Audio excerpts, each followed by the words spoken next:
Halo teman-teman, assalamualaikum. Ketemu lagi sama aku Diva. Kali ini aku tuh pengen sharing sama kalian salah satu pertanyaan yang paling banyak aku terima, yaitu, Kak, bikin prenup itu wajib gak sih? Jawaban singkatnya dulu ya. Singkatnya, kalau tujuan kalian ini nanya wajib atau enggak untuk menikah, itu enggak wajib. Oke, terutama ini aku ngomongin dalam konteks kita menikah sebagai WNI, menikah dengan WNA ya.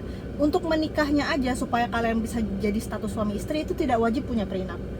Tapi ini sangat dianjurkan kalau kalian mau melihat konsekuensi kedepannya jangka panjang. Kenapa? Jadi aku mau sharing di sini ya.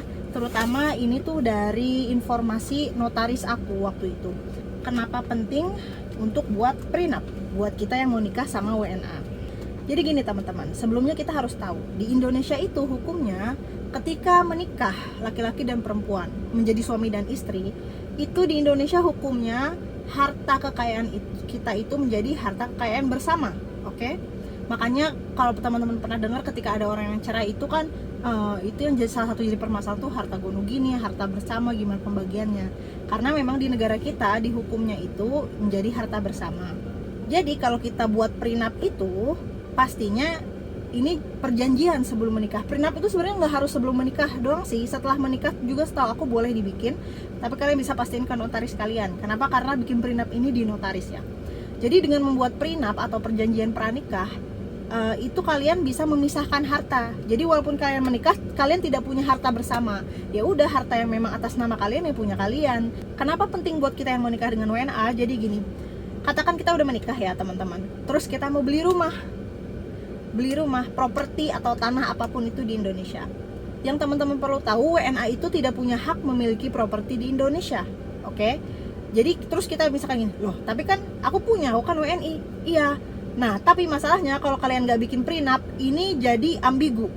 Bisa dipermasalahkan ke depannya. Kata notaris aku gini, bisa jadi kalau aku nggak bikin prenup, misalkan aku beli rumah nih atas nama aku bukan suami aku bisa memiliki itu tapi setahun doang, abis itu harus pindah nama ke WNI lain. Kenapa? Karena di sini statusnya nggak jelas jadinya. Itu kan harusnya harta bersama kan, tapi di satu sisi WNA itu nggak punya hak, punya harta atau punya properti di Indonesia. Nah maka ini jadi nggak jelas.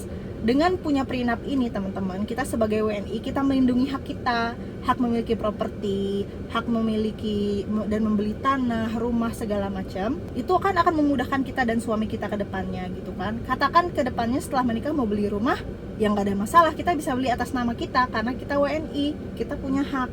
Tapi kalau teman-teman nggak bikin perjanjian prenup, hak kalian jadi nggak jelas karena di Indonesia hukumnya ini kalau sudah menikah harta itu harta bersama. Di sini jelas ya kenapa kita itu sangat dianjurkan untuk bikin prenup atau perjanjian pranikah buat kalian yang mau nikah sama WNA. Di sisi lain untungnya untuk WNA ya ini untuk melindungi mereka juga dari konsekuensi legal ke depannya ya. Ya untuk WNA sendiri dengan memiliki prenup ini mereka jadi tahu dan terlindungi gitu loh bahwa oh sebagai WNA saya nggak bisa punya properti di Indonesia. Ini beda halnya lagi ya kalau kalian bisnis atau semacamnya. Ini kan aku ngomongin buat mayoritas teman-teman yang menikah dengan WNA dan statusnya di sini ya bukan sebagai businessman atau investor, tapi misalkan kesininya memang pakai izin tinggal sponsor istri seperti itu kan.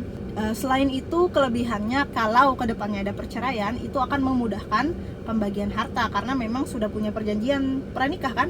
Selain itu teman-teman, sekedar informasi buat kalian, di prenup itu tidak hanya membahas tentang harta atau pemisahan harta, tapi juga poin-poin lain bisa kalian tambahkan. Kayak aku dan suami itu di prenup kita bukan cuma terkait pemisahan harta, tapi misalkan tanggung jawab terkait rumah atau pendidikan itu ditanggung bersama misalkan. Itu bisa kalian tambahkan di poin-poin prenup kalian supaya kalian lebih paham. Nanti aku akan bahas isi prenup tuh seperti apa sih. Aku bakal kasih contoh punya aku ke kalian supaya kalian bisa tahu kayak gimana sih isi prenup itu. Semoga itu akan membantu kalian dan semoga video ini juga membantu ya. Oke, thank you so much for watching. See you again next time. Assalamualaikum.